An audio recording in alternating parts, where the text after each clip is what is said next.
All right, everybody. Welcome to episode 3 of Between the Gates. We have on today uh probably my most favorite guest up until this point. I happen to know her very personally. This is my younger sister, Dr. Stephanie Phillips.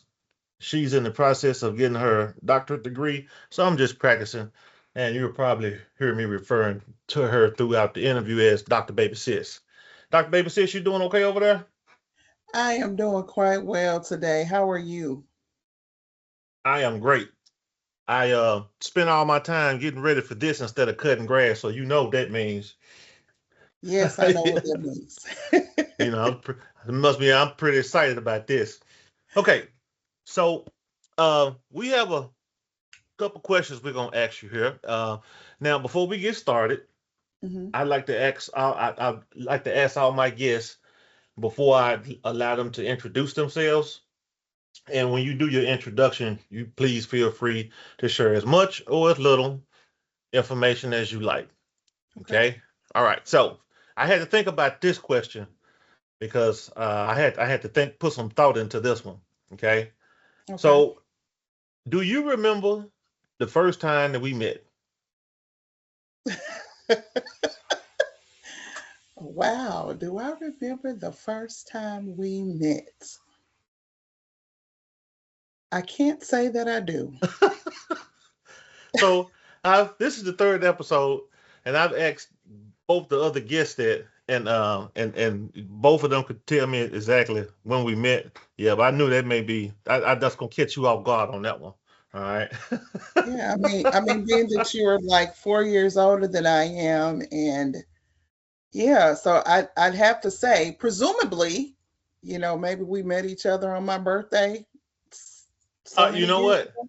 As a matter of fact, you're very close. You're very close. All right.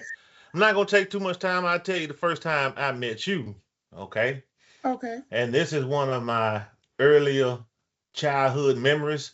And this actually, Dr. Baby Sis, this actually lines up pretty good with the topics that we're gonna discuss on our podcast. Okay, so it was raining, hmm and we happened to be, I think, because mom had to go to the hospital and have you. I was actually at Aunt Barbara's house, Okay.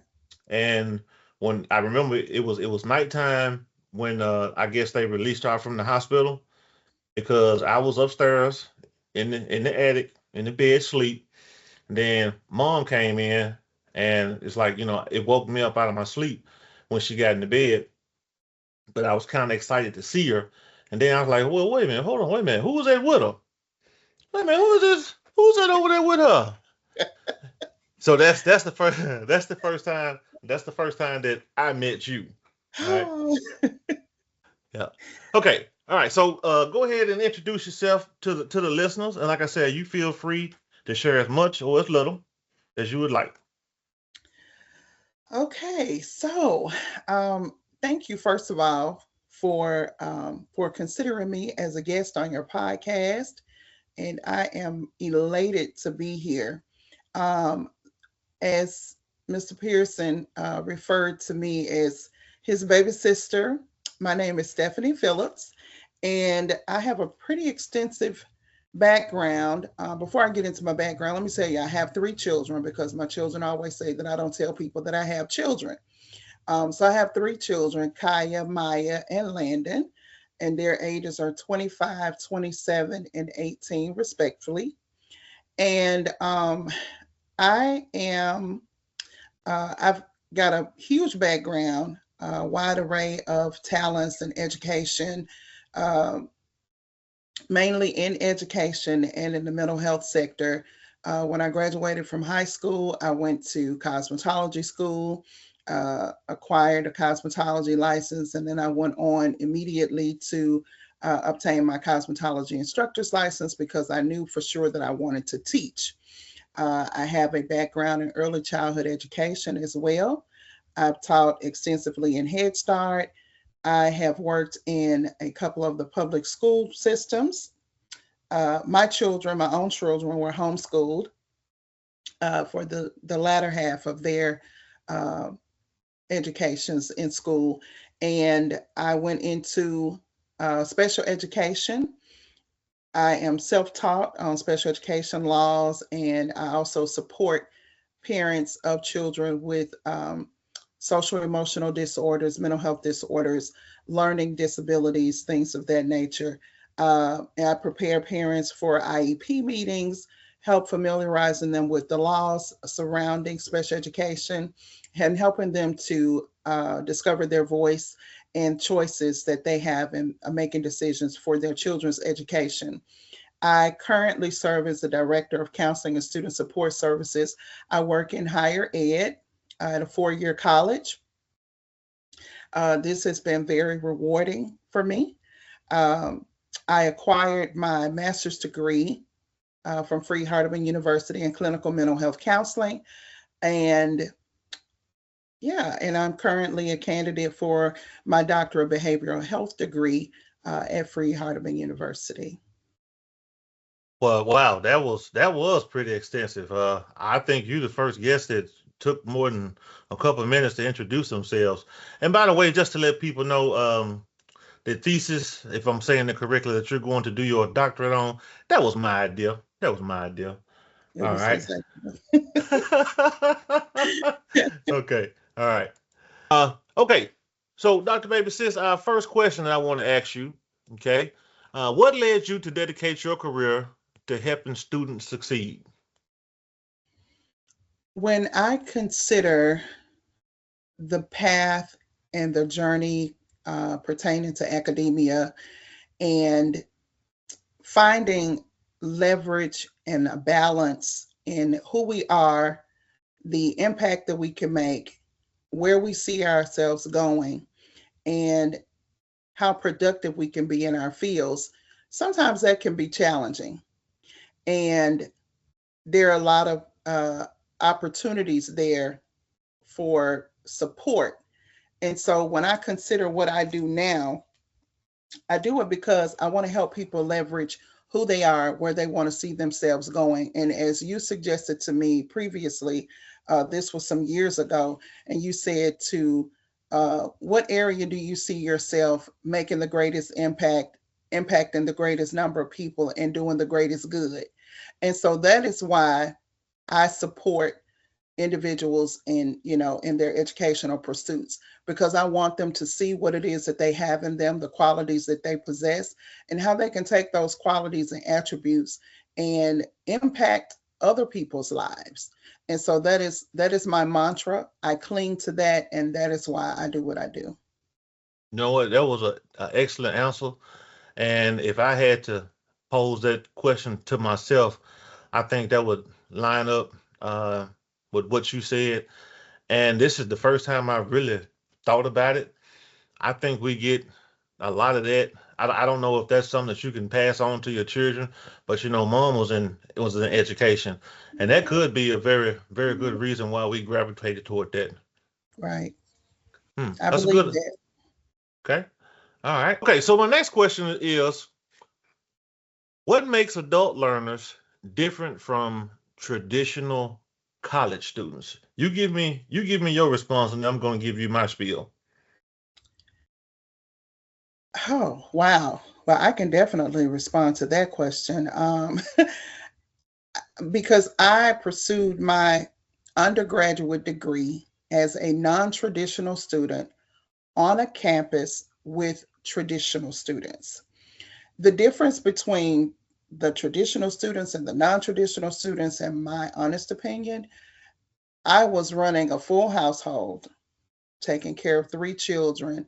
My responsibilities differed from theirs. So for non-traditional students, you're likely working, possibly married, you have children, you're juggling and balancing, trying to go to school, trying to work. Children are in extracurricular activities. They have school, and you're trying to maintain a household and maintain your sanity. Whereas with traditional students, their parents are probably taking care of them. They are a little less susceptible to have to work. They stay on campus, so they're not running a household. And the majority of them do not have spouses or children. That makes a significant difference. And so their focus can be on their academics, uh, as opposed to being pulled in 10 other directions for other reasons. Wow, that was an excellent answer. And as you were saying that, I am actually sitting here thinking about that question. So let me ask you this. Mhm. Do you think that for our adult learners, they've gotten out there in the workforce and may not be happy with the career choices that are available? And now that they see that some of the things are actually available and obtainable, that they had a change of heart. And because I tell anybody, Stephanie, I say all the time, I didn't get into aviation until I was 30 years old, and I am Mhm. the prime example of that. I didn't have any real skill sets. I grew up in the warehouse sector, in the area that we live, you know, logistics is it. So you're either Yeah. gonna drive somebody's truck, you're gonna work in somebody's warehouse, loading a truck or driving a forklift. But aviation is a very big part of Memphis. So I just think I was actually in a position where I was in a dead end job. I was not happy. And I wanted something more for myself. And I also wanted something that nobody could take away from me. Right. So that was my biggest motivator to go back to school. And I wouldn't be surprised if some of our adult learners are in the same situation. you know Maybe they didn't take college serious in the early days, and now we've life teaches us lessons. Life Yeah. teaches us important lessons, and now they're coming back. But one of the things that you said, and I made reference to this in my very first episode, and it's kind of funny that you said that. I explained to my guests, I made a comment to my guests, should I say, that I happen to teach both daytime students and nighttime students. I'm sorry, let Hmm. me let me let me correct it. Uh, Aircraft maintainers in training, Okay. and the guys and girls on nights, they seem to be just a little bit more focused because it takes them 27 months to finish the program versus 18 months. Hmm. And like you said, they're holding down a full-time job. They've got family responsibilities, upkeep and maintenance to do around the house. And when you sign up and you commit to this, it's like you just got to go ahead and bear down, bite the bullet, and turn 27 months into 27 months. But yes, I agree. There is a very, very big difference in our adult learners and people just coming from high school. Very, Yes. very big difference. Okay. Yes. All right. Piggyback off our last question, we have our adult learners who have a full-time job. They may have aging parents that they're looking after. They Hmm. more than likely they certainly have children. Okay, so this is going to be a very very important question, and hopefully this will help somebody. Hmm. Okay, what study habits consistently separate successful adult learners from struggling adult learners? Ooh, it's a loaded question, but it's one that can simply be answered. You really have to find balance. You have to be disciplined, because there's no one there to tell you, hey, you got to do this, you need to do this, this needs to be due at this time, or whatever. I had a professor to say to me in my first year of my graduate studies, uh, he said to us that the due date is not the due date. And you can put that, flip it either way you want to flip it. The DUE date is not the DO date, or the DO date is not the DUE date. Whichever way you want to say it, that is a very harsh reality. And when he said it to us, I thought it was very cold, but he was so right. And it was one of the best things that I could have heard along my journey of graduate studies, because for me, undergraduate studies was very different. um, in starting to pursue my graduate studies, there were some things that I had to hunker down on. I'm a procrastinator. Yes. And I feel that I do my best work at the last minute. Is that Yes. wisdom? No. But I do it because I always get it done. So if, we know that 11:59 is the time that everything is due on whatever date it's due. And so here I am. I may not start working on something until 10 p.m. on the day that it's due. That is not wise. But like I said, I believe I've continued the trend because I've been successful. Now, every time I do something at the last minute, I promise I'm not going to do myself like that the next time. Right. However, I still find myself week after week doing the same thing and grappling with this same poor habit. And so it definitely takes discipline. It takes organization. You have to uh, you have to really just get in there and say, hey, this is what I'm going to do. Be focused, lock in, and get it done and make wise use of your time. And there are going to be things that you may have to eliminate that are not as important as you getting your schoolwork done. And I always think about giving yourself room for error. We have to leave room for things to happen because life happens. And so many people fall off as a result of life just happening. And you can find yourself behind.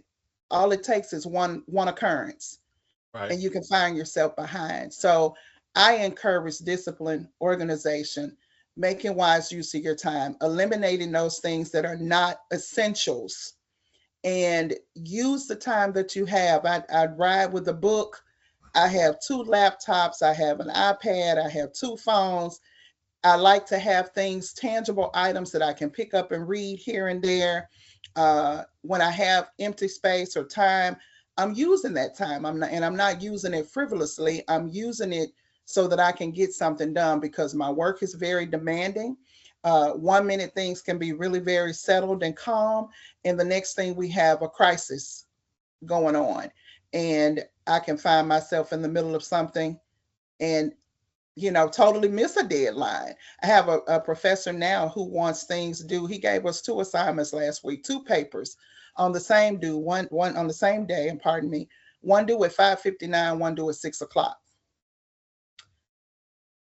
I had to balance that. I needed to get this done. And so it's just about, like I said, the organization, discipline, consistency, and changing your habits to be successful. Wow. Now, I don't know if this is hereditary, but I'm probably a worse procrastinator than you. You think? And over the years, I have my mantra has always been I never miss a deadline.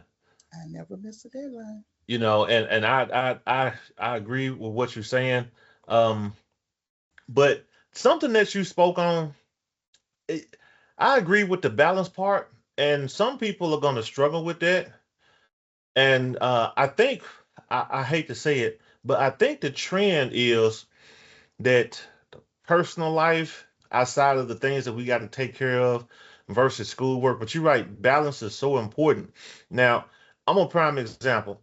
When I was in school, and Keith would have barbecues and cookouts at his house every weekend.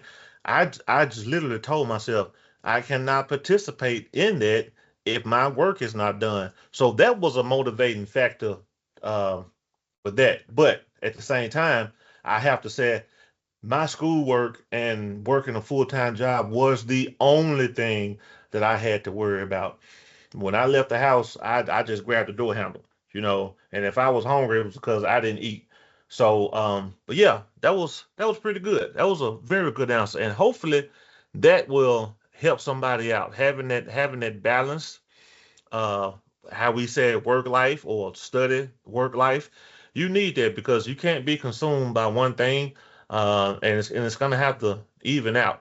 Okay, but yes, if you are listening to this and you are a procrastinator, I don't know what you're going to have to do, but especially if you procrastinate and then you turn in work that's not presentable. Now I know Stephanie and myself, Dr. Baby Sis and myself, our stuff is always good when we turn it in. But if that was one thing, one professional trait that I could change about myself, it would be to stop procrastinating. Yeah. Okay. So next question I want to ask you is, what are some common mistakes that adult learners make when preparing for exams? And this is another loaded question because I could just speak to this, but I wait for your response and then I give you my opinion. I think the one mistake is cramming for an exam. Um, Cramming, because what you're doing is you're studying to test and not studying to retain information long Thank you. term, Get as out of my opposed head. to. Sorry. We are definitely related. Um, I would say, because if you take your time and study in small increments over longer stretches of time, you have a larger propensity to retain the information and be able to apply it later, as opposed to the night before the exam. I'm going to go through 15 chapters and I'm just going to cram, cram, cram for 6 hours, because the next day you get up, you go in for the exam, you're tired, Yes. you're exhausted. So you're not functioning in your full capacity. Even though you've crammed for 6 hours, you're not functioning at full capacity. And the opportunity that you would have had to retain information had you studied in shorter increments over a longer span of time. Just say, Uh-huh. for instance, as soon as the information is introduced, go begin with the end in mind. That is another something that I live by. Begin with the end in mind. So when chapter one is introduced, and I know that there's going to be a test at the end of chapter three, as soon as chapter one is introduced, I am treating chapter one as though there is going to be an exam immediately, so that I Hmm. don't have to cram. I'm, Hmm. I'm studying, I'm reviewing, I'm looking at notes, and knowing how we learn best is also important, because everybody doesn't learn through lecture. Everybody doesn't learn through just hearing something. Some people learn if there's a practical application of the information. Some people can focus and learn through lecture. Um, I remember studying for my insurance exam, and I could literally hear my mentor as we went through questions. I could hear my mentor explaining to me why the answer was the answer. Studying for my counselor's examination, I understood why the answer was the answer. I talked myself through them. I listened to um, the videos that went along with them. And so knowing how you learn is also important. I think that's another thing that impedes uh, adult learners or test takers, not knowing the best way that you learn. We don't all pick up things the same way. And so Okay. being able to apply that information, you may not be able to study well alone. You may have to have somebody that you can bounce things off of. Some of us are visual learners. So you may come to my house and find um, the sticky notes on the wall where there's information written. I'm walking around and I'm reading, I'm writing, because when I sit down to test, I can replay those things over in my mind, or I hear my voice, or I hear my mentor's voice. So I think those are very key elements to being successful test takers. Wow. Okay. Well, just a couple things on that. First of all, I have seen it personally. We don't properly prepare. Hmm. Like you said, we procrastinate and going in, and you pretty much know whether you're prepared for the test when you sit down to take it. Absolutely. And I think that anxiety that accompanies that, you've already got your GPA in the back of your head. It's like, I need this much on this test to stay afloat. I think doing an actual live test is the wrong time to consider that. And something not as big, but that is probably equally important, getting the proper amount of sleep, like you said. And how Mm. many people actually eat a meal or a breakfast or something nutritionist before they actually take a test. Some of our guys, especially on nights, they've been running on 10, 12 hours Right. and little sleep. And then it's like, okay, traffic was bad. So now I got to take this test on an empty stomach. When you Mm, start stacking and stacking and stacking all those things on top of each other, yeah, sometimes the outcome is not good. right. Hmm. Okay. All right. Well, I'm sure the people got some good information out of that. All right. Okay. So my next question, and I hope it doesn't sound redundant, but it actually addresses it from a different angle. Um, how important would you say sleep, setting a routine, and time management is to academic success? They go hand in hand. It's like anything else. You have to have proper rest. If you aren't rested, if you aren't nourished, if you don't have, if you're constantly in a rush, that's shock to our central nervous system. It impacts significantly our ability to function well. So you have to make sure that you have those things, that you're not always in a rush, that you're not always in a tizzy to get from point A to point B, or I got to do this, I got to do this. Da, da, da, da, da, da, da. No, you need time to relax your system. And that is the only way that you can function and be productive. And I think we get so caught up in the rat race. That's what we become accustomed to. It's from point A to point B. We don't take time to take care of ourselves. We're not going to get proper rest. I'm going to lay in the bed until the last minute. If I know I got to be in school at 7:30 and I stay 10 minutes away, I'm probably not going to get out of the bed until 6:50. But then that doesn't leave room for error. And what happens is our body absorbs the shock from those situations, from the rushing, from the stressors of being on time. Because if I'm late, I got to make up these hours, or Mm-hmm. if this happens, then that, or if I'm late, I can't take my test, or Mm-hmm. and so our bodies hold that tension and that stress. So it's very important that we get proper rest, that we eat, that we give ourselves time, that we have a schedule, and that we maintain those things. Wow. And not even setting the question up, but like you just said, we could have good routines and then we could have bad routines. Hmm. Hmm. Okay. All right. All right. So my next question is, why do some students seem to know the material? And I mean know it. Like if you ask them a question, you have to almost stop them from talking about it, right? Hmm. But when they sit down to take a written test, they struggle. And you could not tell me as a layperson that test anxiety was a real thing. They're like, no, you just didn't study. No, Dr. Baby says I've seen students sit down to take a test and physically start sweating. It's like they have an anxiety attack, and it's not because they quote unquote weren't prepared for the test. It's just something about that word test. And I've even in my class, I've even stopped saying the word test. We're gonna have a knowledge assessment. All right. So let me I'm just gonna check check for your understanding. Because there's something that goes along with that word test and trigonometry. Those are the two T words I try to stay away from in my class. Okay.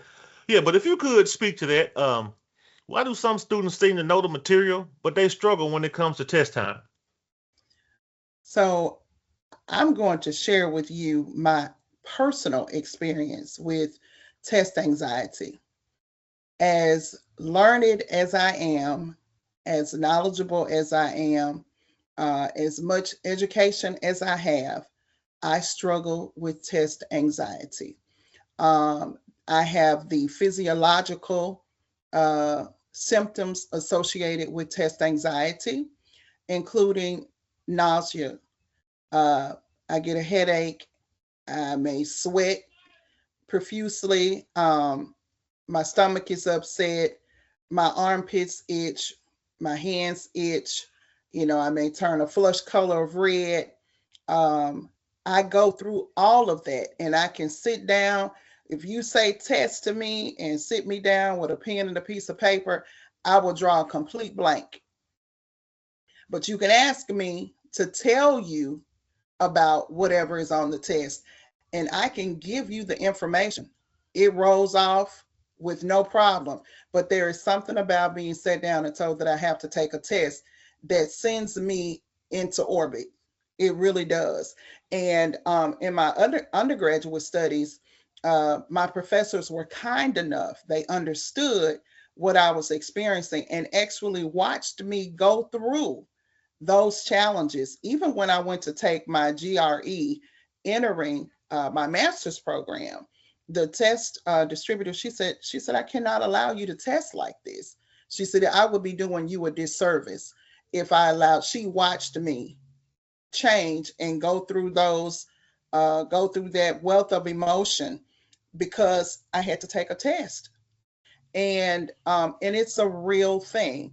And so that's how people can be knowledgeable, know the information. It could be related to, I would say, experiences related to testing.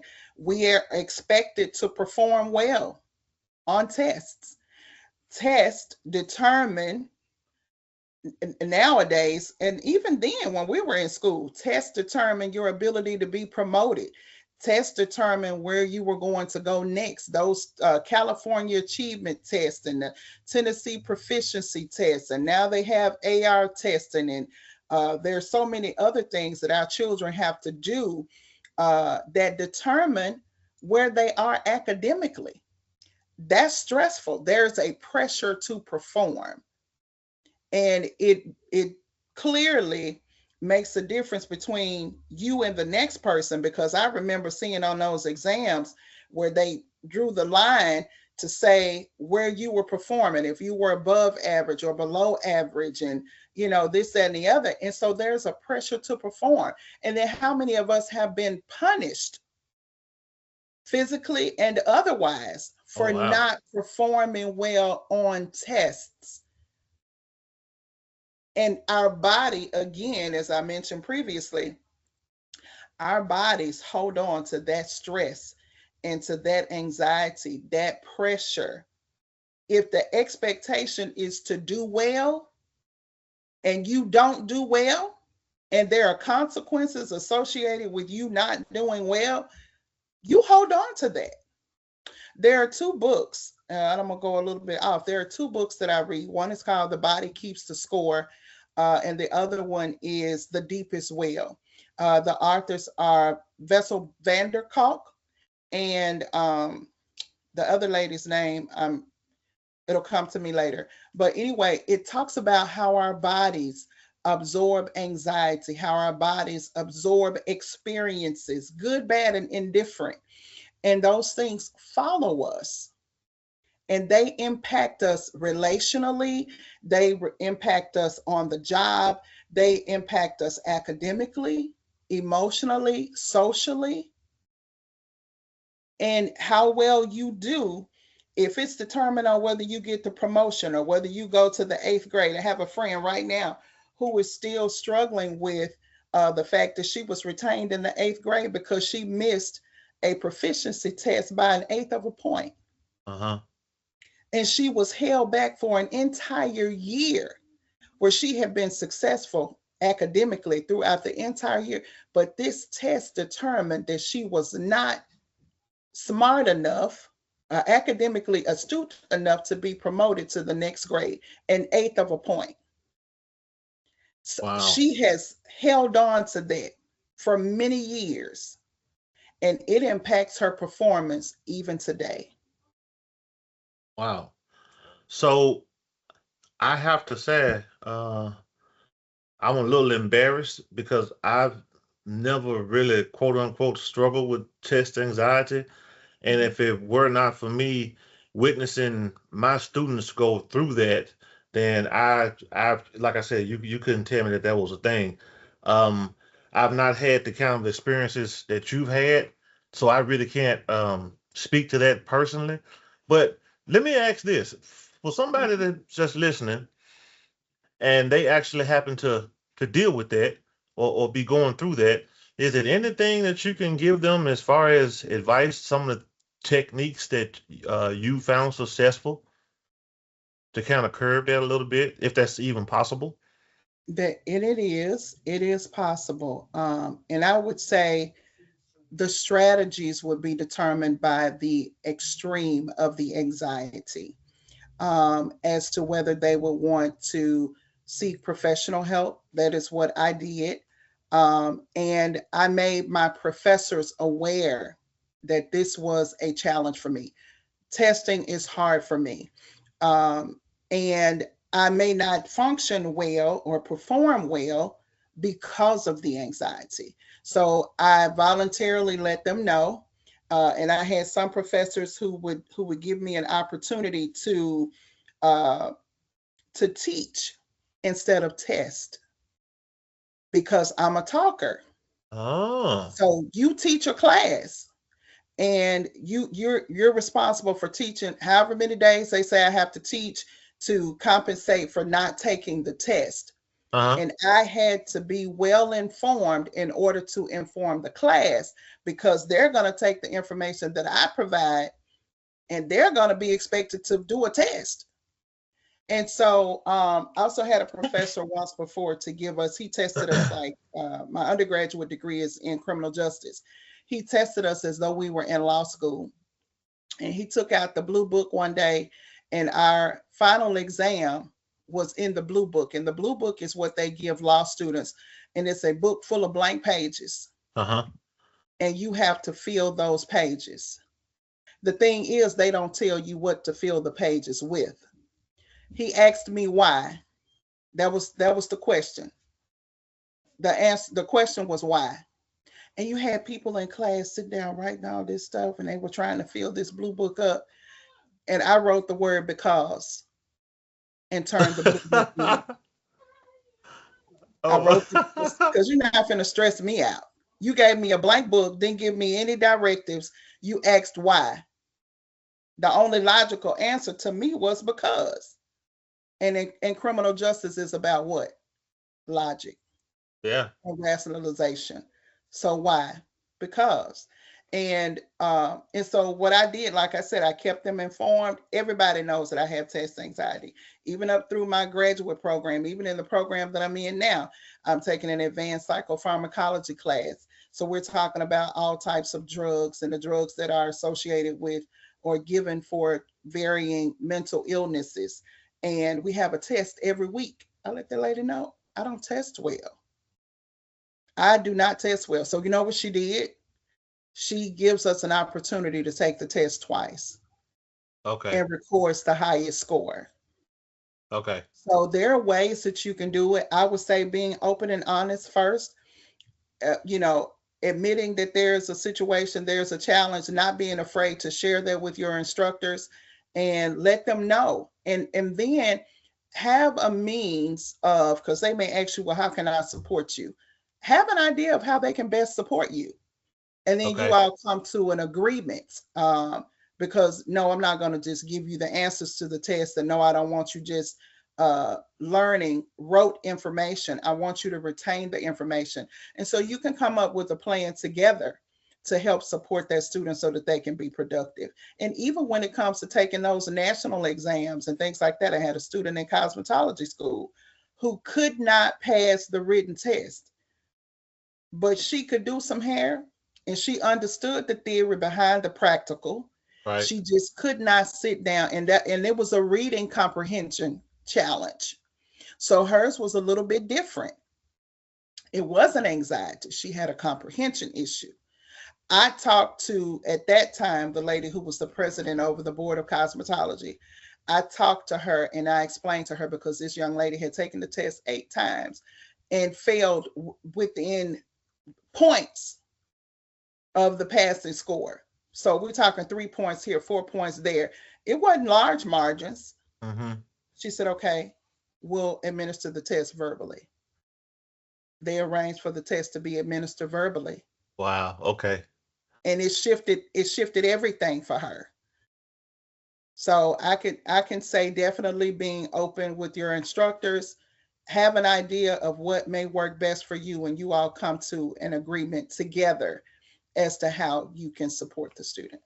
Okay. And unfortunately, and I'm sure you'll agree with this, not all educators are educated in the fact that that may be a real thing that people are dealing with. Right. I never, when a student told me that, when students tell me that, I never take it for granted, or I never look at them as if like, yeah, well, everybody tells me that, Hmm. because I've seen it so much. But everybody is not equipped, and everybody may not have uh, a resources, or two, the imagination, to have to check a person's knowledge as assertion outside of sitting them down in front of a piece of paper with a bunch of questions on it. Right. But you have to have that imagination, and you have to, like you said, one of my students, the one I was telling you about that broke out into the switch, that's exactly what I had to do for him. Dr. Baby says I had to actually give him an oral test. Yeah. And the problem came in because now he's giving me too much information.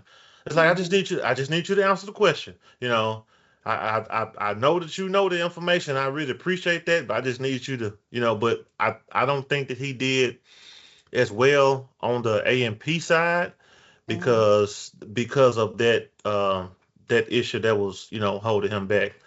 And And I think, yeah, go ahead. I was going to say, and perhaps even encouraging them to either talk to the other instructors or say, "Hey, do you mind if I have a conversation?" Because you know where they're going from your module, and so if you're uncomfortable having the conversation, do you mind if I have the conversation? And let Okay. the other instructor know what's going on to best support them, because it doesn't do any good for them to be successful in your module because you made the necessary adjustments, and then for them to go to another module and they not have those same, the same opportunity to experience successful measures. So I would say, they may not want to, but hey, I will speak up for you and see what we can make happen. I will. And unfortunately, I have to say this. I have to address this other person in the room full of elephants. Hmm. That adds extra workload for that instructor. And I think that may be some of the biggest pushback. However, at that point, you may need to get somebody else involved. Well, let me ask you this. What does it look like? Um, because I'm extremely verbal when it comes to class and when it comes to being participatory. So what does it look like, or what opportunities exist? And I know it's just your podcast. Um, what opportunities exist perhaps for that student to be participatory in class? And I meaning having discussion, open discussion. And while the instructor is teaching, is there space for conversation? And then having that student to participate, that making sure that you're vocal in class, making sure that you're stepping up, volunteering to do, or taking maybe taking the lead in explaining to your peers what we're doing or what have you. So just being creative uh, from that perspective, because you're right, it does place an extra demand on the instructor to ensure that the student gets what it is that they need. But that's another way that that can be implemented to gauge where they are and what their knowledge is, and if they're retaining the information. Well, it's actually funny that you said that because just last night, oh, sorry, not last night, Wednesday night, um, we had section in class. Instead of me getting in front of the class and presenting the PowerPoint, each team had a chapter to do, chapter 16, 17, and 18. And Dr. Baby Hmm. says they had clear expectations. They had a list of expectations Right. of what they were supposed to cover, how Mm. they were supposed to cover it, how in detail they were supposed to go. And all of the groups did good. Some people are not comfortable speaking in front of people that they, even though their classmates, they see them every day. Right. Sometimes they just, and as people lose their bearing, they can't get that back. But I digress.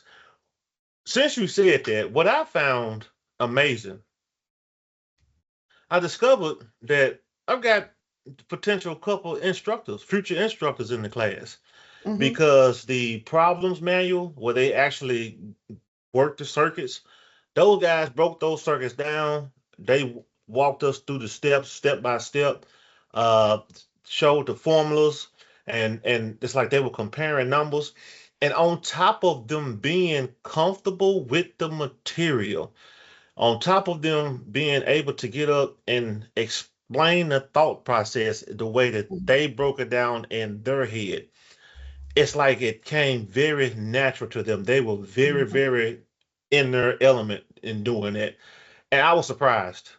Wow. It really took me by surprise, because I've never, the PowerPoint, yeah, okay, especially if you rehearse, you don't have to look at the screen, and then you could have the animation coming in, but to get up there and to explain to a group of people how to do math, I mean, step by step, basic electricity math, yeah, those guys, they had their stuff together. They really did. And I was impressed with all groups, but I was most definitely impressed with them. Yeah. Yeah. And So a way to foster that and nurture that is to give them opportunities uh, often in the future to utilize that, because like you said, you identified that that's not something that you've experienced or that happens all the time. And so a way to foster that and to encourage them to continue, and even as an encouragement to the other students, utilize them definitely as peer support. all right, so let me ask you another question. All of these questions are stacking on top of each other. Uh, how does stress affect learning, memory, and performance? Wow. So stress can have us completely off kilter. We can be completely uncentered when it comes to stress. Stress impacts us emotionally. Stress impacts us physiologically. Stress impacts our ability to function. And so it can keep you from performing well uh, on the job. It can keep you from performing well academically. It can keep you from being able to be rational. There are two sides to our brain. We have a rational side and we have an emotional side. When we are under stress, and there are some stressors that are just simply life applicable stressors, then there are those stressors that can be traumatic stressors, and it can impact our ability to think and to reason logically. So when you think about your emotional brain, this is your functioning and your doing without thinking. Your rational side of your brain has you to consider all parts. When we are under duress, we are unable to sometimes differentiate between which one we need to use. And our bodies can go into when we have stress and trauma, we can go into situations where we simply don't know how to respond to a situation. We don't know how to respond to stress. If I'm going through something at home, it's going to impact my ability to perform well at work.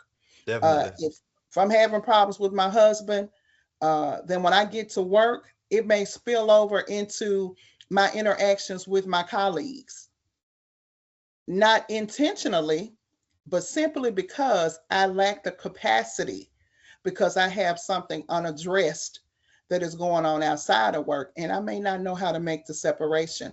And so it's important that we deal with stress, that we exercise self-care. And what self-care looks like for each of us is different, but I encourage people to take time for themselves. This is why we have to have balance. This is why we have to have discipline. This is why we need to be organized. Those are forms of self-care. Those are forms of self-care. I'm not going to stress myself. I'm not going to procrastinate. I'm not going to wait till 10 o'clock and I have a test due at 11:59. Uh-huh. Because if the power goes out, guess what? I Oh don't get wow. to take my test. And for the professor who says that he doesn't take late work, he doesn't care that my power went out, because why did you wait on the day that the test is due to start on it at 10 o'clock? Okay. And so we have to create spaces, we have to co-create spaces that are conducive to our ability to function. And that means however we need to do it, alleviating those stressors, especially unnecessary stressors, because sometimes we put ourselves in compromising situations that we do not have to be in. Prime example, procrastination. Uh-huh. Okay. Well, look, you want to know what my self care is? What's your self-care? Cutting grass. And I know that you like to cut grass and barbecue. I know.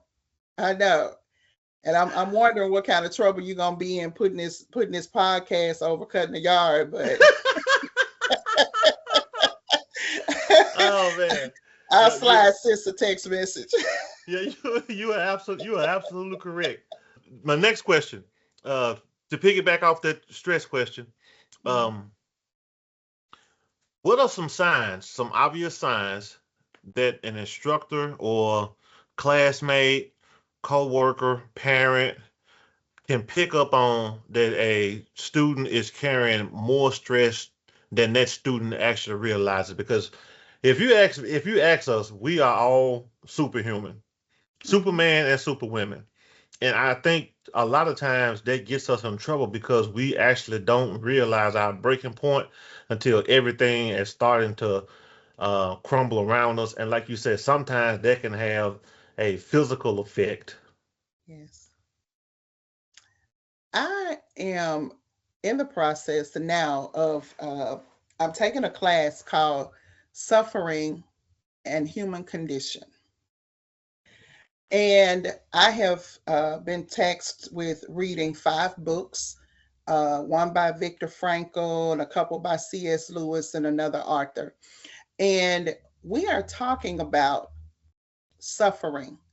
We're talking about unfavorable environmental conditions and existential conditions.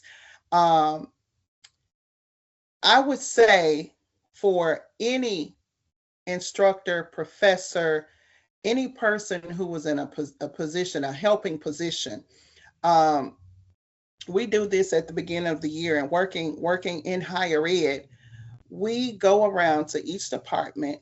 We've introduced ourselves to all of our faculty and staff, and we give them the opportunity to share with us, refer students to our department who they see are struggling.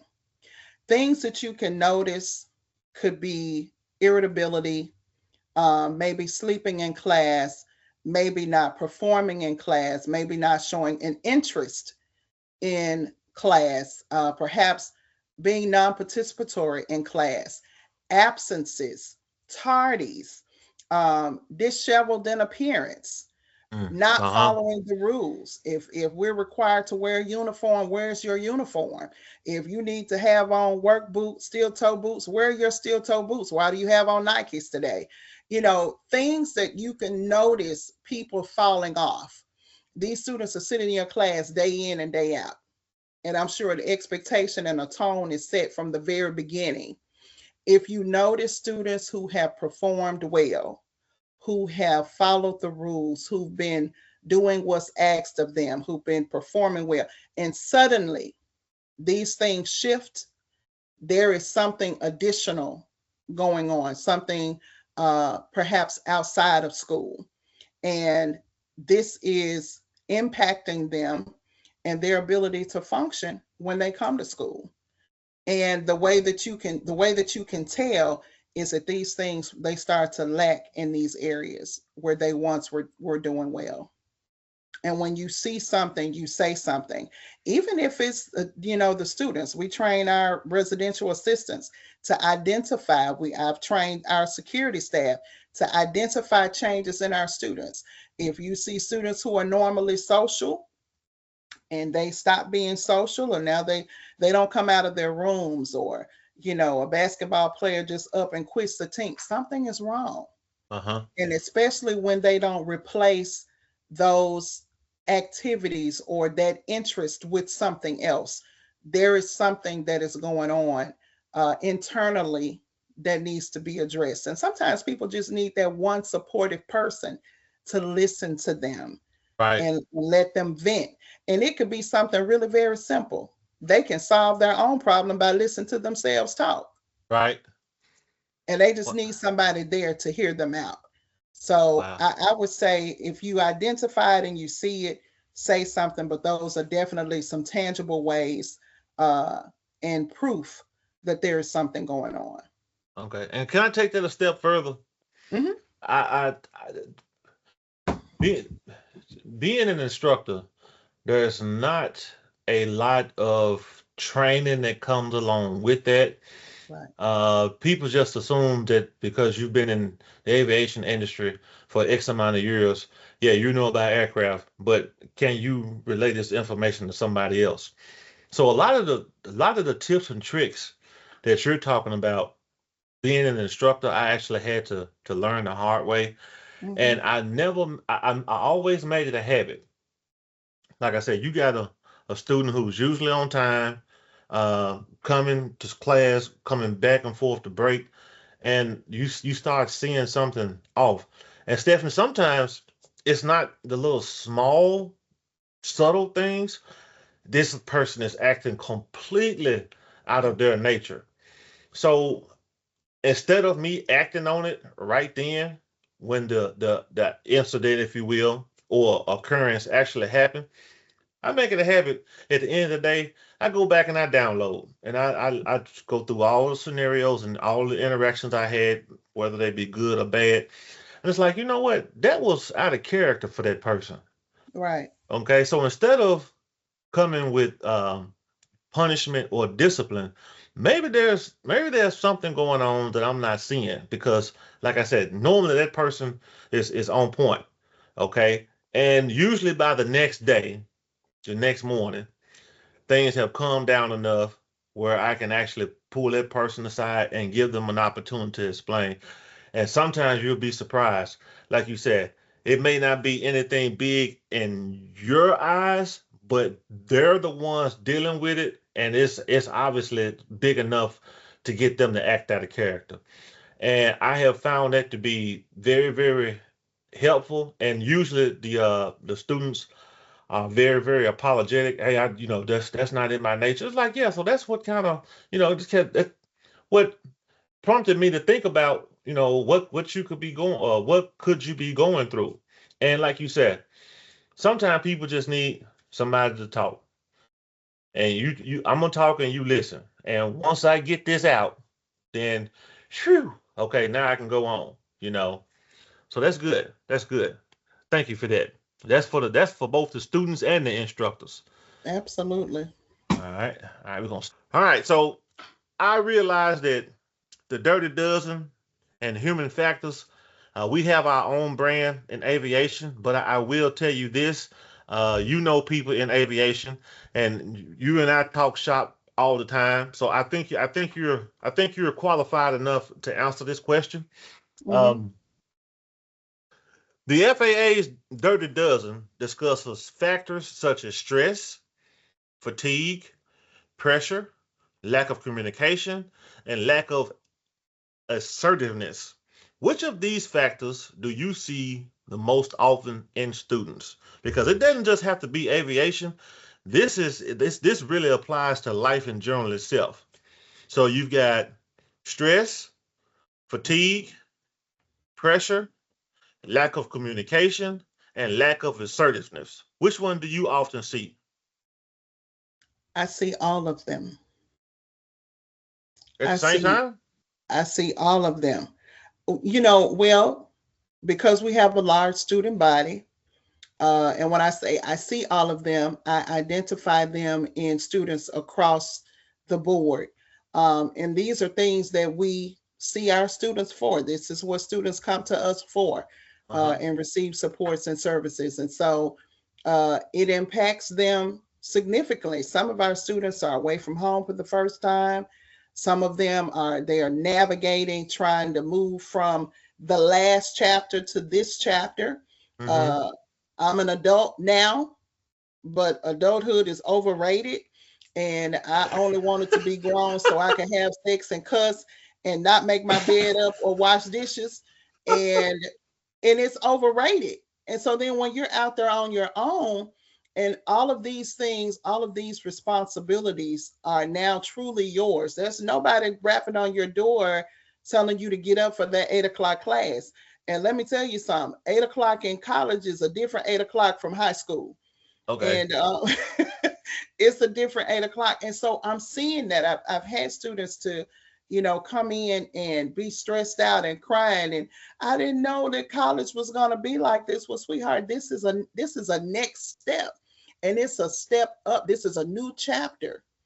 And so I see all of that, the anxiety, the stress, the uncertainty, the lack of involvement, the lack of motivation, because somehow or another, I don't know if they just have not been set up for this next space, Mm-hmm.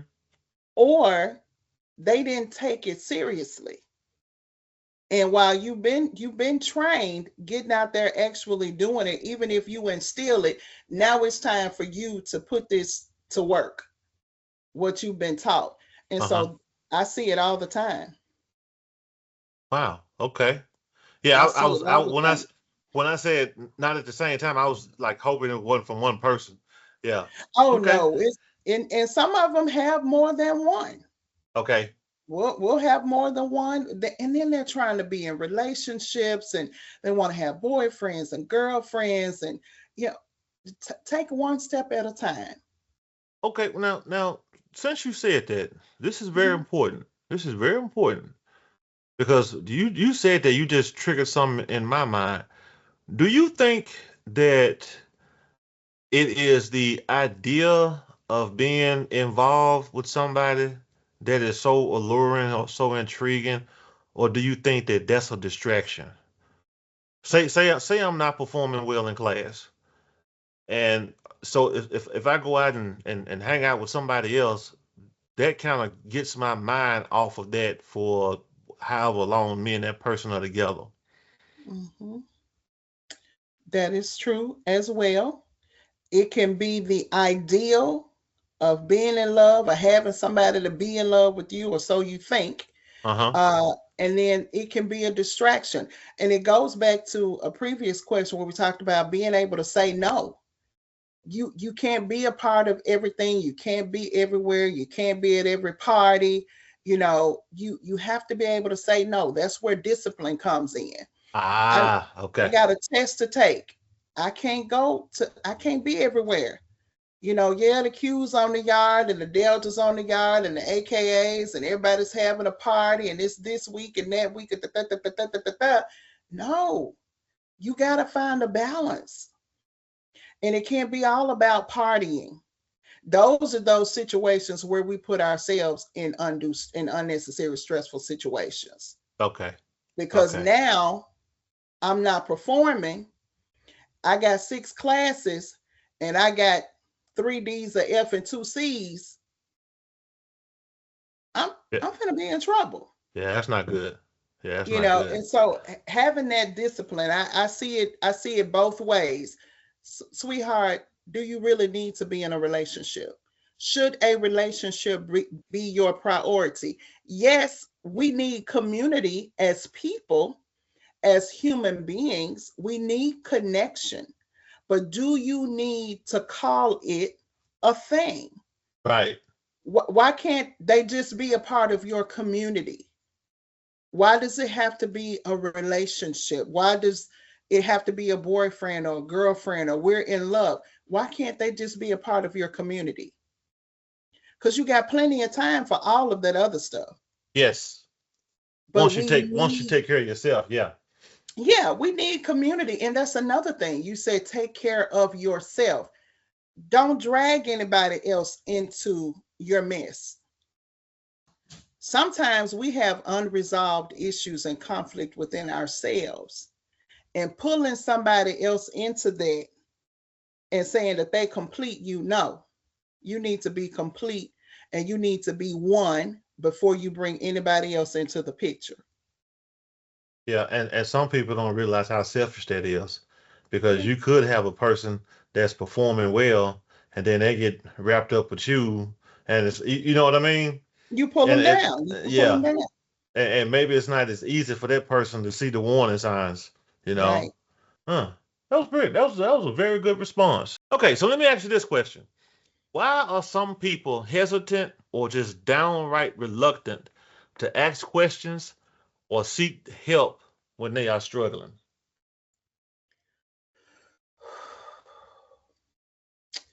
There are three things that are very, very hard for us to do. One is to admit that we're wrong.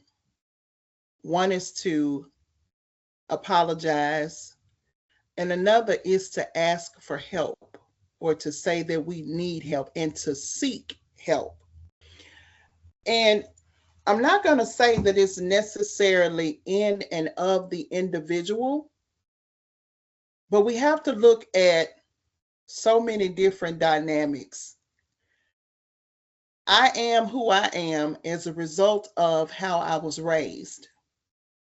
So, my culture, the traditions in which I was raised, the practices in the home, the discipline that I received, the guidance, the direction has significantly impacted who I am today, good, bad, and indifferent, right? Mm-hmm. Because I'm not perfect Polly. I have some perhaps less favorable traits that may surface every now and then. I think it's important that we remember that prior to our encountering everybody that we are encountering, they have had their share of experiences that have shaped and molded them into who they are before we ever come in contact with them, right? Okay. And there are going to be things that we will agree with, disagree with, like, dislike. That does not change that those people have had the experiences that they've had prior to us coming in contact. And it plays a significant role in how we engage with them, because I can't engage with everybody from a standpoint thinking that they had the same experiences that I've had, because they haven't.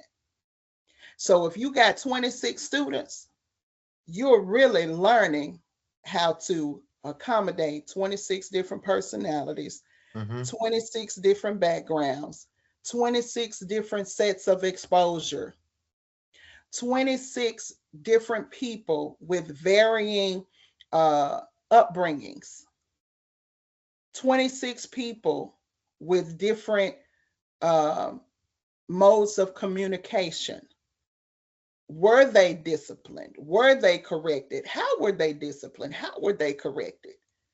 And so you're putting yourself in a space where I have to look at all of that. And it's the same thing across the board. You are exposed to what you're exposed to. It has shaped you into who you are, how you think, what you think, how you're going to act. What are your guiding principles? And so, just like it's impactful for you, it's impactful for those students as well.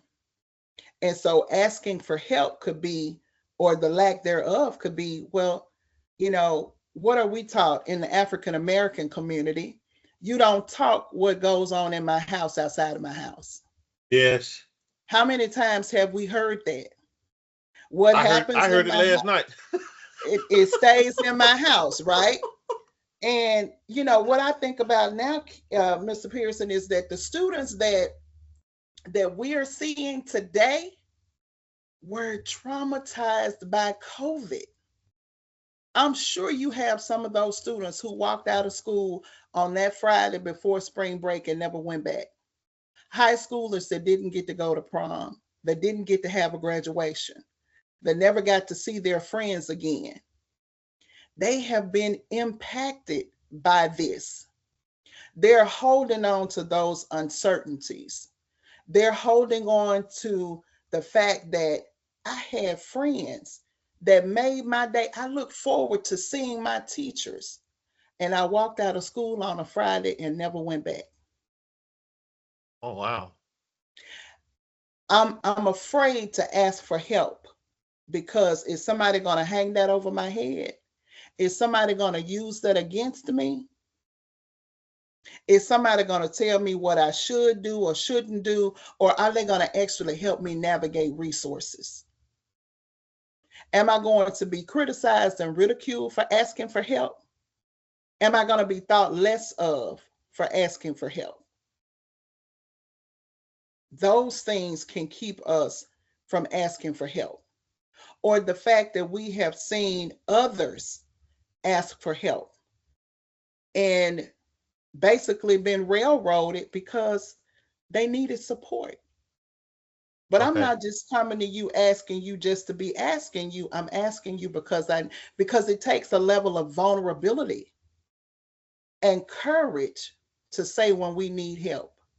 And if you're going to throw it in my face or if you're going to use it against me, I'm going to hold that in and I'm not going to ask for help. And past experiences could also dictate that. Absolutely. Absolutely. Prior experiences. Absolutely. Uh, and I was talking to somebody the other day, and we were having a conversation kind of along these lines. And I said, so why is it so, difficult? And they said, well, the first thing you have to do is admit that there is a problem. I Hmm. said, okay, but if you're talking to me about it, if we're having a discussion, then you have all but admitted that there is a problem. They say, yeah, but it doesn't stop there. Now that you've identified there's a problem, like you said, now it takes the courage to go and talk to a complete stranger in most cases for the people that can actually help you. It's you have to go and talk to that person, somebody that you don't know, and it really didn't make sense what they were saying until I just heard your comment because now this person that I don't know, what are they thinking of me? Have they prejudged me? Are they thinking that my problem is not as big as I'm making it? So that uncertainty and that aspect of it, yes, now it makes a lot more sense why people know that they are struggling with something and they just refuse to do anything about it. Because as bad as it is to say, struggling in silence may be better than the alternative. And I'm gonna say something further. In some cultures, and when I say cultures, I'm meaning systems of belief, our worldviews. Um, if if I don't have the support that I need, why am I telling anybody? If I don't get the help that I need, why am I going to say anything? Or what is it going to look like if I say that I need help? Is it going to make me seem weak Uh, because I need help and because I say that I need help? And so it's so many different factors that can be associated with why a person will not, why they won't seek help or why they won't seek support. What does it look like for them? What does that resilience look like? And the same things that you suffer, we had some situations now as children. We had some situations and we navigated those situations, but we were cut from that kind of cloth. We were cut from that cloth, Kenny. And so we were able to navigate those situations, but somebody else looking hmm at our situation or experiencing that Yeah, would not be able to make it. yeah, Would I've not heard be that. able to make it because I, what has their survival skills dictated for them?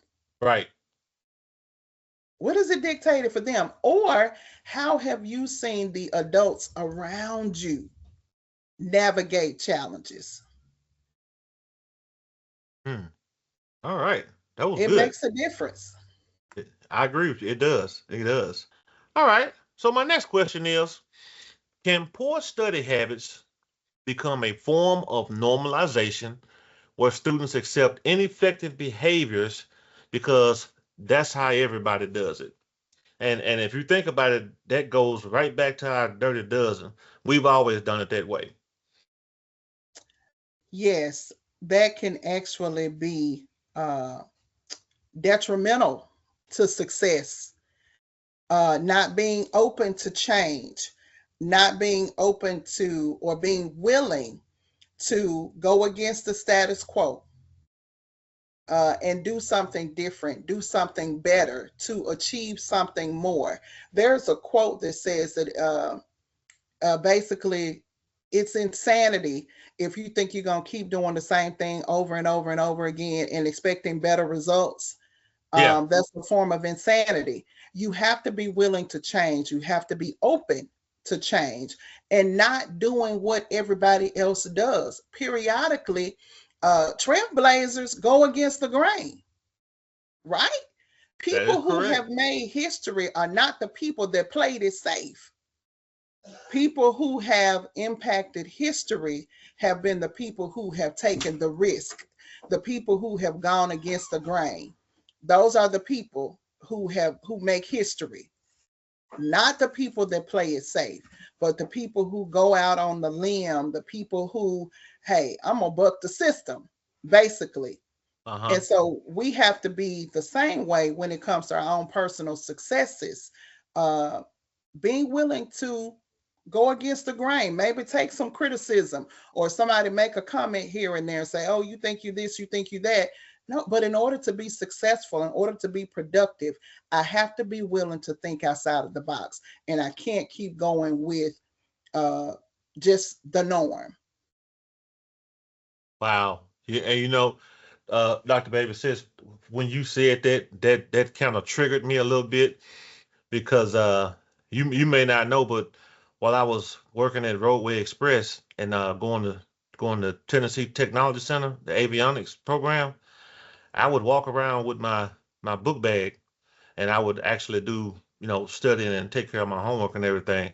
And those guys laughed at me. They laughed at me. Look at this old dude trying to go to school. Oh, they laughed at me. They had a good old time laughing at me. But guess what? I'm 20 plus years in aviation, and Roadway Express is no longer. So you're right. Sometimes you do have to break the trend or go against the grain and just do your own thing. You know. Yeah, you Yeah, you you brought back memories when you said when you that's said right. that. And what you do is you are dressing for where you're going and not for where you are. And so while it didn't make sense to anyone else, you saw yourself now, then. Right. You knew that you were on your way somewhere, and it didn't have to make sense to anybody else. It made sense to you. It made sense to you. And we have to have the courage to be able to say, hey, regardless of what anybody says, I see me in my future. In order to get there, however many years down the line it's going to be, I know what I have to do now, and I have to start now. I have to put those things into play. And you may not remember, Kenny, and I'm gonna say this. You shared with me your plan. I'll never forget your plan. And you started from beginning to end. In 5 years, this is where I am going to be, and this is what I am going to be doing. This is the position that I am going to be in. When you started out on the line, you weren't opposed to perhaps having to take a couple steps back Right. to gain your footing in 10 to 20 steps. You had a plan and you executed your plan with diligence and efficacy. And that's why you are where you are now. And you didn't think about what anybody else said. You talked it out and you walked it out. And look at you now. And it's so funny because when I told people I was going back to the line, are you crazy? You sure you want to do that? You know it's hot and cold and it snows and rains out there. You really and I'm not gonna call him by his name, but somebody specifically asked me and said, don't you think you're a little too old to be crawling around up on the airplane at 2 or 3 o'clock in the morning?" It's like, hey, that's what I'm gonna do, And Stephanie, the reason why I shared my plan and I was vocal about it because I am a firm believer, and this just may be a little bit off topic, but laws are written. So in other words, if you speed down the street, if it wasn't a law in the book, the police officer couldn't pull you over and write you a citation. So not only do I verbalize it, I also write it down because when I write it down, at that point, it becomes law. So when I was telling you these things, I was affirming it to myself. Hey, this is my 5-year plan. And you said, like you said, everything I had a roadmap.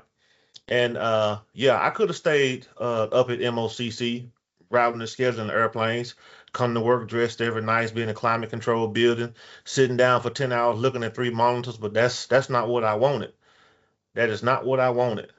And that's not the reason why I started this journey into aviation. So yes, I did have to take a couple steps back, but and thinking about it and realizing everything now, it was really for my benefit because I got a chance to be reacquainted with the maintenance environment.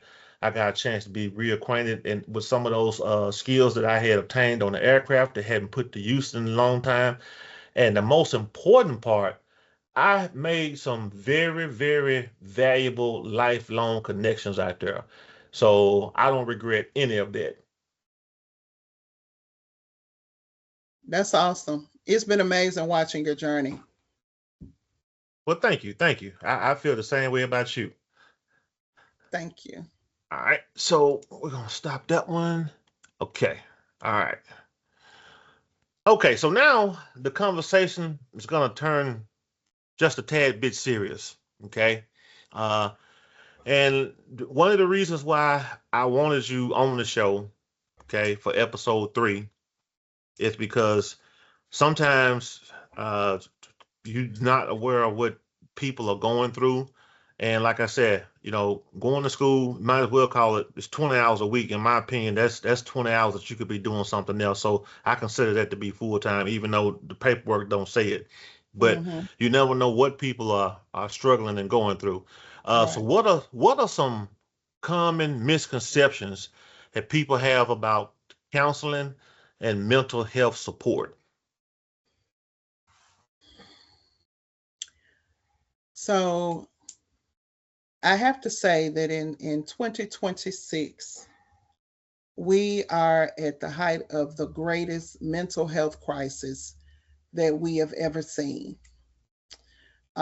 With the changes in insurance, the people being uninsured and underinsured, and not having the family connections and friends and support that they need, a lot of people think that mental health is or mental illness is not a thing.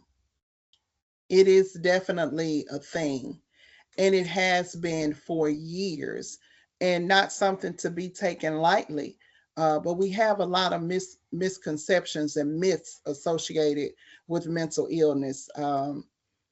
People just don't believe that there is a struggle that it is.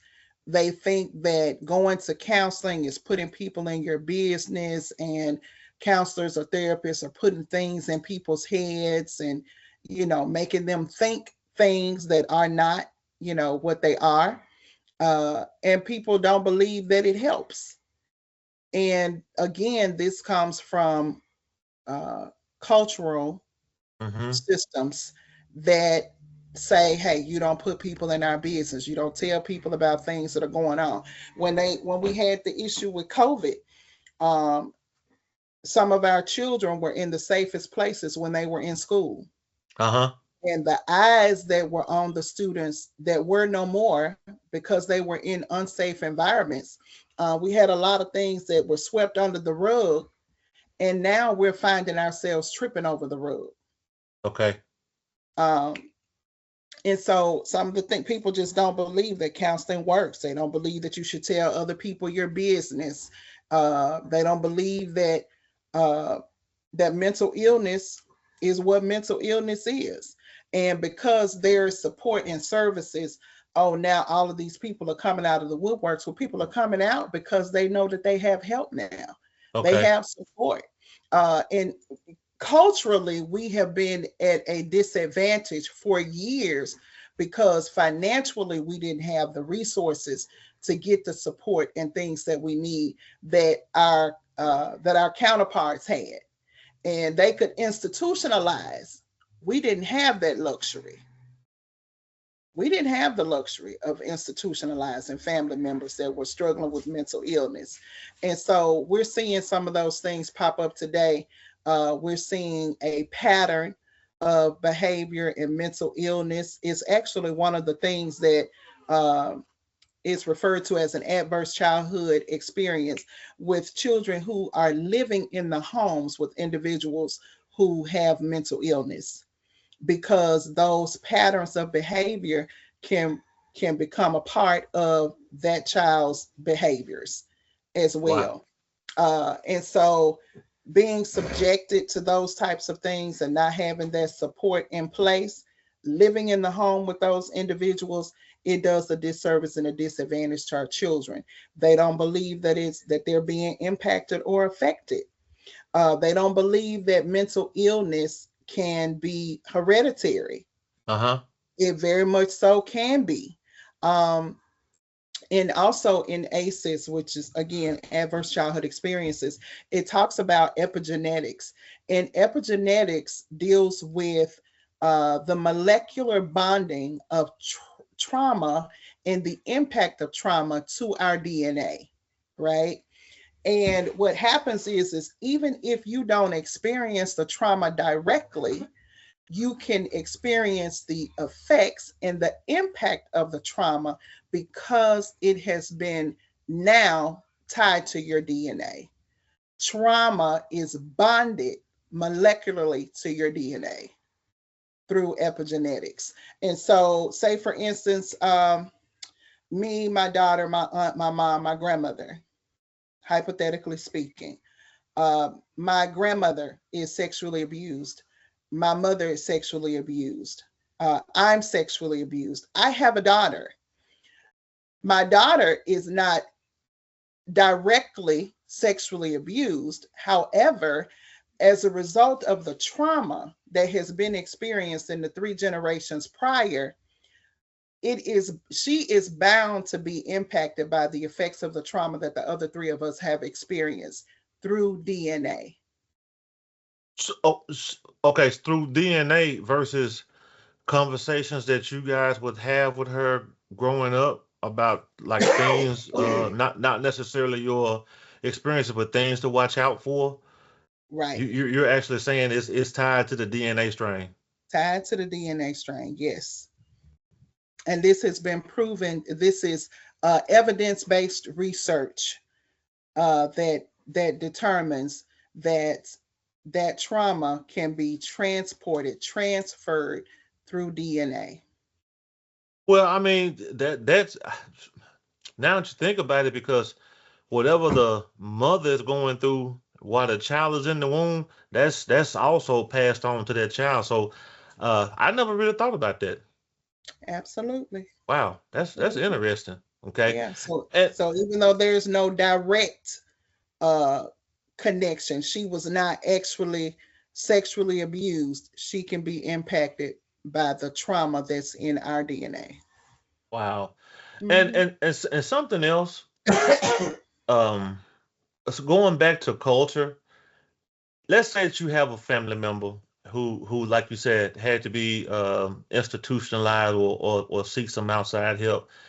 I think we do ourselves the worst disservice by talking about family members, and that could very well be a reason that will prevent someone from going and seeking the necessarily counseling or reaching out to a mental health program, knowing that they desperately need it, because they've witnessed the the bad mouth or the jokes.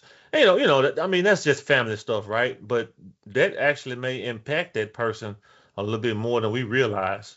Okay, so could you explain the difference between experiencing normal stress and experiencing something that may require professional support?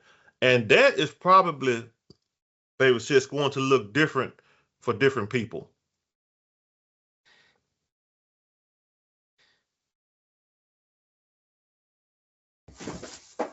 So that goes back to something that I referenced earlier when I was talking about the different types of stressors. Uh, Stressors that are life applicable things. So, say for instance, something that is life applicable that our children are going to go through regardless is having to start their first day of school and Hmm. meeting new people, or perhaps even getting immunizations to start school. Those are things that are life applicable forms of stress. Meeting new people can be stressful. Acculturating to a different environment can be stressful. Maybe transferring from one school to another, that can create stress. Some deeper stressors may be, you're gonna have to stop coughing. A deeper stress may be, say for instance, a broken leg. A child hurts themselves riding their bike, falls down, breaks their leg. All right, that's something that they can come back from. It's not Uh-huh. something that they may need therapy for, but just simple medical treatment and follow up. But something deeper could be, um, let's just say, physical abuse or neglect. That is a form of a stress that would need mental health support. If a child is sexually abused, those are things that will require um, different levels of support and therapy or counseling. Hmm. If that makes sense. It does. It Yeah. does. But, like you said earlier, what we experienced growing up, being cut from that particular cloth, I think that was more in line the question I was thinking. Well, that was the thought process. Some people may be able to bounce back a lot quicker, and some people may actually. Um, it's nothing wrong with that because that's just the difference in people. Some people may actually need to seek some help or some advice based on the situation because everybody is not cut the same, and so something major for you will be minor for somebody else, and vice versa. So I think that would be the determining factor, knowing yourself, knowing what your personal limitations are, and also looking out for the signs and being able to say, maybe this is affecting me in a different way. Maybe this is affecting me in a way that I don't even realize, you know. Okay. All right. Okay. So now my next question is kind of going to piggyback off the last one. Okay. What advice would you give someone who you have personally talked to, and that person, in their heart of hearts, believes that they should be able to handle everything on their own? Bulletproof. So this is what we refer to in counseling as catastrophism. And catastrophism is where people feel like you said, they create a worst case scenario. I should be able to do this. I should be able to handle this. I should have known better, or they catastrophize situations. What makes you feel like you should be able to handle everything head on with no support? You should be able to do this. What makes you feel like that? And 9 times out of 10, it is because their experiences have been minimized, their capacity has been minimized, and they have been taught and told basically, suck it up, tighten up your bootstraps, put your big girl panties on, whatever. All of those age old adages that we use and things that we've heard, which now this version of me sees those things as having been minimizing of my experiences, discounting my emotions. And we were taught that you should just be able to handle it. Not necessarily. Because, like we mentioned earlier, your ability to handle a situation and my ability are not going to be the same. We can have the same experiences, identical experiences, but your level of resilience and mine are not going to be the same. It may take me 6 months to bounce back from something that it might only take you 6 weeks to bounce back from. Mm. The exact same thing. And what determines that is our upbringing, our culture, what we've been taught, what we've witnessed, what we've experienced. And then even at that, it doesn't necessarily mean that I am going to acquiesce to my environment. I may not. I may not be the one that just goes along to get along. Right. I may be the one that says, no, I'm not okay. And does my saying that I'm okay make other people feel comfortable with my pain because they're uncomfortable? Mm. And so I'm going to be less prone to share, or you're going to, like I said, for the lack of redundancy, but you're going to minimize my experience to make you feel better Right. with my discomfort and my displeasure. And so you downplay what I share because you're uncomfortable with what I'm feeling. Wow. That was a mouthful. Okay, so we've talked about a lot here. Okay. So let's say, and I want your personal opinion on this, and maybe this will help somebody out. You've got somebody that has come to you and told you some things that they've got going on, and it's pretty obvious to you that you're not equipped to help this person. You don't have that background, you don't have the education, you don't have the resources. Okay. Now, how would you encourage someone like that to seek help, but at the same time making sure that they are comfortable, that they won't be judged or pressured?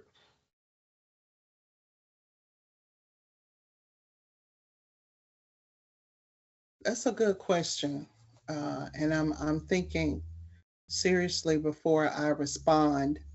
Uh, One thing that I am intentional about in my line of work as a helper, I am morally and ethically bound to do no harm. And that means that I teach people how to create a safety net for Mm-hmm. themselves, right?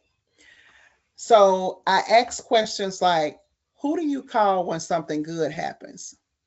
Who do you call when something bad happens? If you want to share good news, who would you share that with? And I help people create a network of people that they feel that they don't have. Because in the absence of professional help, what support do you have? If you can't pick up the phone and call me, or if you can't walk in my office, who do you have? And even in the absence of those people, I help them create a network of individuals that can support them. And that means that I may have to make a phone call and do a warm pass off. If somebody needs something that is beyond my scope of practice, I Mm-hmm. refer people out. But I don't just give them a number and say, here, call, do this. No, I do a warm pass off, I do an introduction. And I also maintain contact and communication. And I do a follow up. And I make sure that if Nancy said that she's going to help Roberta, then I'm going to follow up with Nancy. And I'm also going to reach out to Roberta. Roberta, have you gotten the things that you need? Nancy, have you been in communication with Roberta? And making sure that that support it's being maintained. And that's how we ensure that people don't slip through the cracks. Okay. That's how we ensure that people don't slip through the cracks. Providing a continuum of care is what I like to call it. We provide a continuum of care. And even in your role, that you providing a continuum of care, we talked about the student who expressing that they have test anxiety. If the student can't have the conversation, asking the student, well, can I have it? Do you mind if I have the conversation? Okay. And that is creating an element for that student. You are creating a continuum of care. You're making sure that that student doesn't leave your module and go to another module and doesn't have the same opportunity to experience success. That's a Hmm. continuum of care. You may not be able to follow that student to that class. You're not teaching that next module. However, I can support them. And so that's the same thing that we do, helping them create that network, providing that continuum of support, doing the introduction, the warm handoff, and then doing follow up. And that's how we help people uh, experience success, true Okay. success. Wow. Well, thank you for that. All right, Dr. Baby Sis, we got one more question before we get into the lightning round. Okay. No, Um, not the lightning round. we got lightning rounds.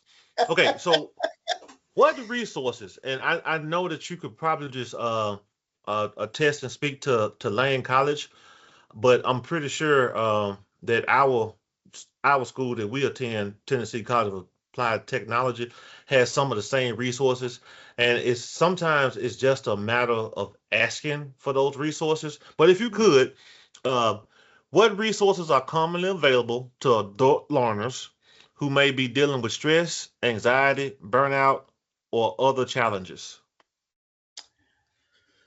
So I am the director of counseling and student support services, and we help students navigate the stressors of life. We offer extended hours. We take phone calls 2 or 3 o'clock in the morning. We respond to crisis situations. We respond to people who may be experiencing suicidal ideation. We talk to people who may be having relationship issues. We talk to, I mean, we deal with it all. Domestic violence, we deal with it all. And so if it's something, like I said, beyond our scope, this is where your safety nets and your support system comes in. We have relationships with agencies in the community where if there's something we can't do, we have relationship and memorandums of understanding with other agencies and organizations that can provide those supports and services.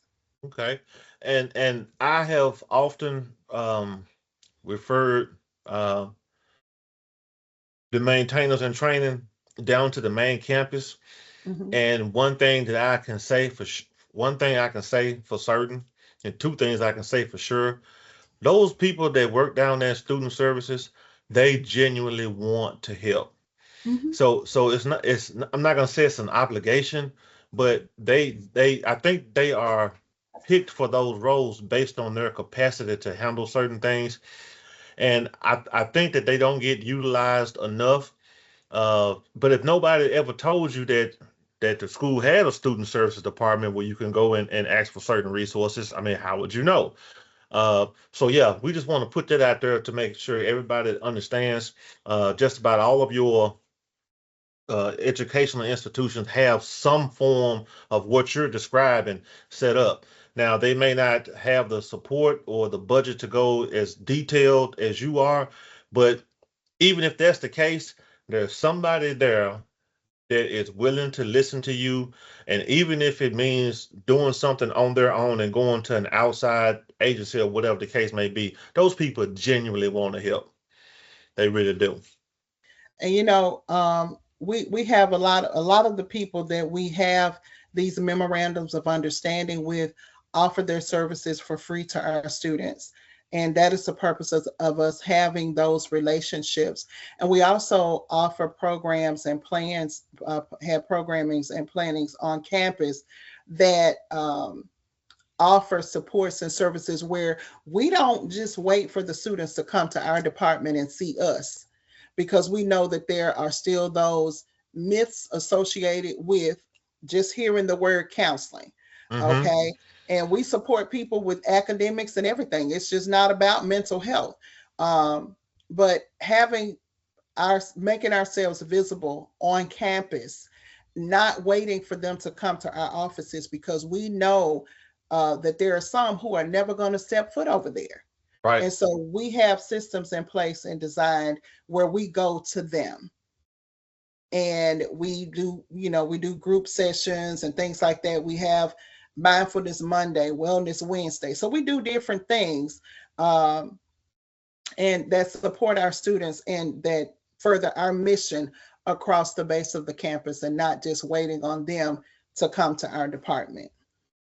Wow, that's pretty good. All right. All right, Dr. Baby says now we come to the portion of the podcast, the lightning round. Okay. Okay. So just I'm not gonna rush you, but this is lightning round. You know what that means. Okay. Now, Mhm. if you could give one piece of advice to every adult learner returning to school, what would it be?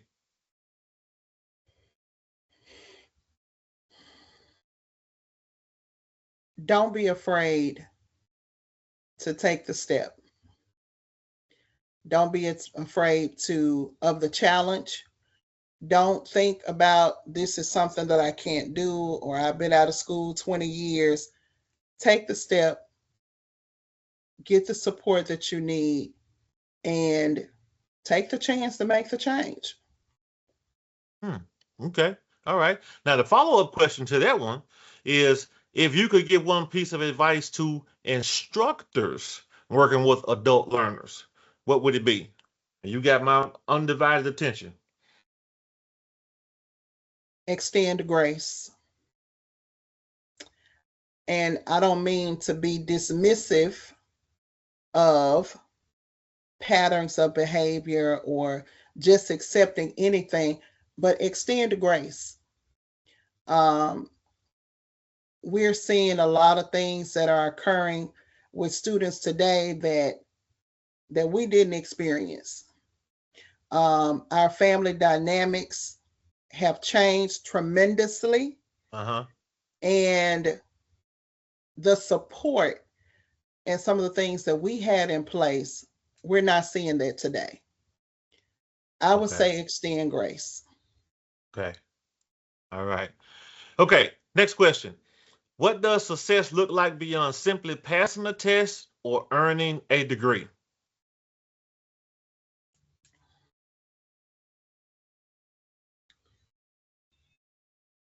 Application of what it is that you've learned. Why did you take the test? Why did you obtain the degree? What does the degree set you up for? Where do you see yourself? So I would say beyond obtaining, application, utilization is going to be, those are going to be two key elements in success. All right. Okay. All right. So you're gonna love this one. What would you say as a student? What would you say is the most underrated study habit? The most underrated study habit. I would say, as an adult learner in a postgraduate program, as a doctoral candidate, studying with someone else is underrated. This is a very lonely space Uh-huh. where I'm finding myself, because we don't have the community that we need, because we are of a significant age. We don't always have the supports in place for ourselves. We should have study buddies. Uh-huh. We should have people that we communicate with. And actually, my classmates created a group me, and they talk so much in the group me. Sometimes I hate getting the messages and this and that, but it's refreshing to see that there are other people who are experiencing what I'm experiencing. people are having the same challenges that I'm having. We got somebody in Hawaii who's still virtually in class because we have life to live, we have things to do. And I think that we don't think enough of having that community, even as adults. We need that community. All right. That was excellent. Okay, so you're gonna love this one. What would you say as a student is the most overrated study habit? Whew. Most overrated.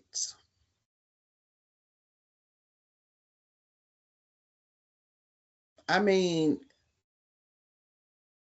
so many of us really think that we're doing something, and we talked about procrastination earlier.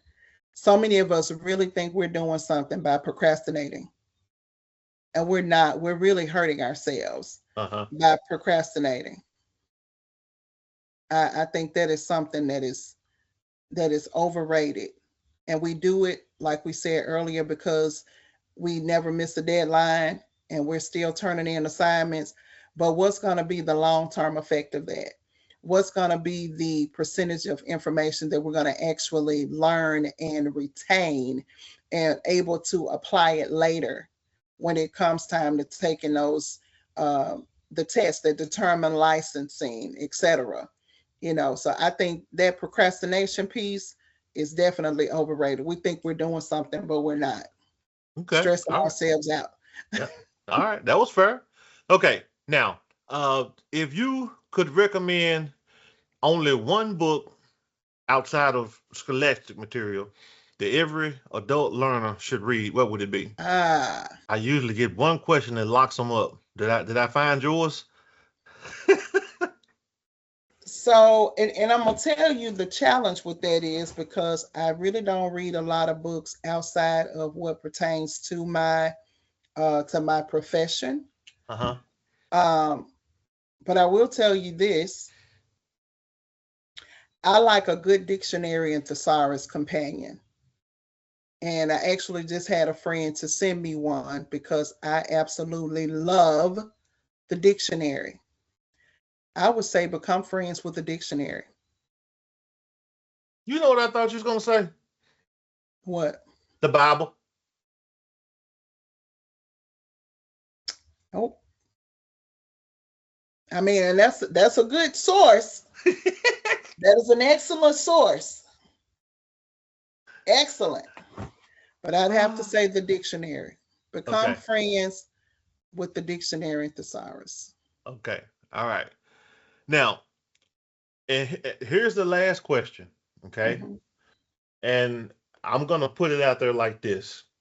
I didn't. I don't. Well, I'm just gonna say it. No sugarcoating it. Okay. My goal with this podcast, episode 3, and having you on is to help one student and one student only. That's my goal.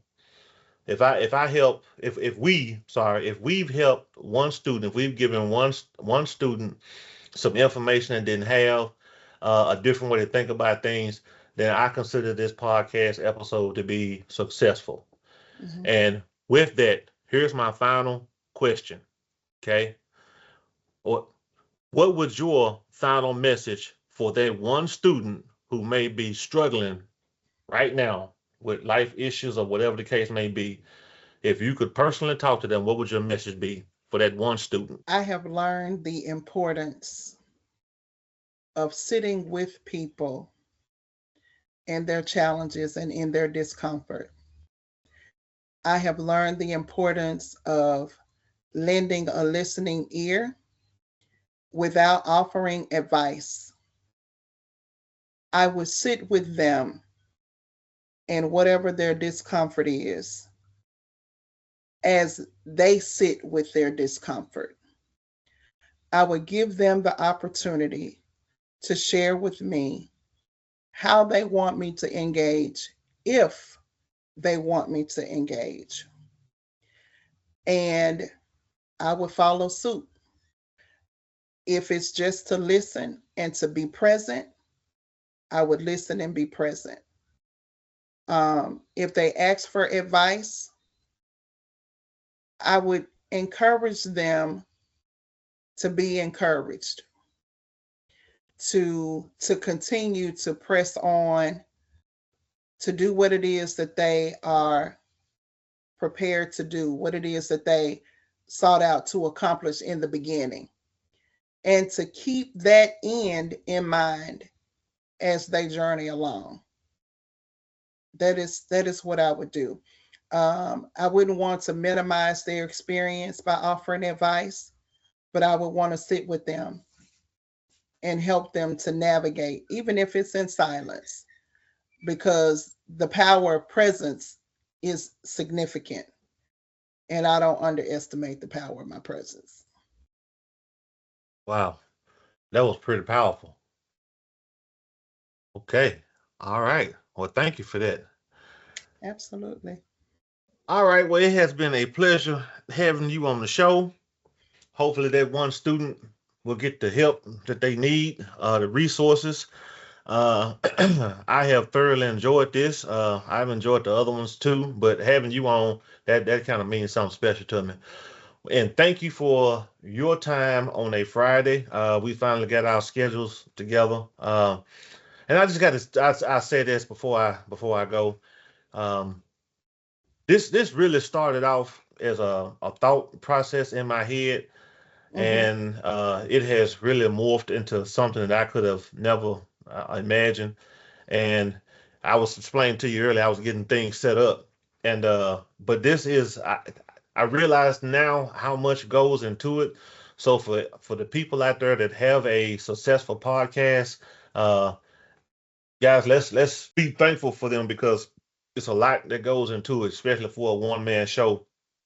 But with the my better half downstairs, I do have an executive producer, so I can't leave that out. But this has really been a labor of love, and like I said, like you said, now I'm having to split my time between doing this and cutting grass. So I think tomorrow I'll cut grass. Well, I wish you well on your endeavor with the grass. And I want to thank you for considering me. I had no idea that when you asked me about this and you sent me the link to the other podcast, I had no idea that this was going to happen expeditiously, and how very quickly this would turn around. And so my evenings are full. And so Friday is pretty much the only evening that I have where I may not be doing anything. And then I travel a lot. Of course, you know that too. And I'm preparing now to probably be gone the most of the month of July. Um, and so I appreciate you for considering me and my insight and my expertise. So I want to thank you. And I look forward to seeing where your podcast goes, because this is pretty big. This is major. This is major. Well, thank you. And with Absolutely. with help and support from people like you, yeah, don't tell them where we can go.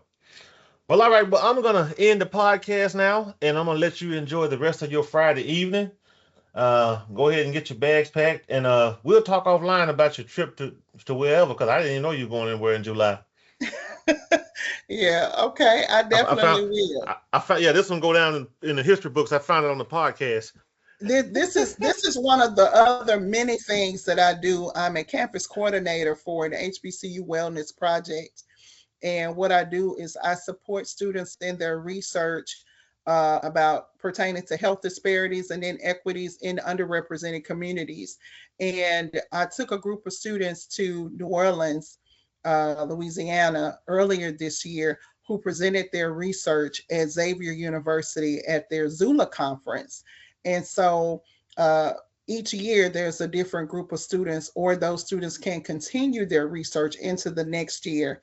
And so I will be taking those students to the Summer Institute and continuing their research projects and proposals and things like that. So I have quite a bit of quite a bit of things. That's just something else that I do, and so it has been quite rewarding. And so yeah, All right. Well, thank you for your continued support of our young people and more mature people. All right. All right, absolutely. guys. Okay, sorry about that. That's gonna close this episode 3 of the podcast. And we thank you for listening. And Dr. Baby Sis, thank you for your time on a Friday. Absolutely. Thank you for considering me. All right. You have a good evening, and we'll talk to you later. All right. You Uh, too. all right, then. Bye bye. All right. So let me go to my. Oh, did she get off?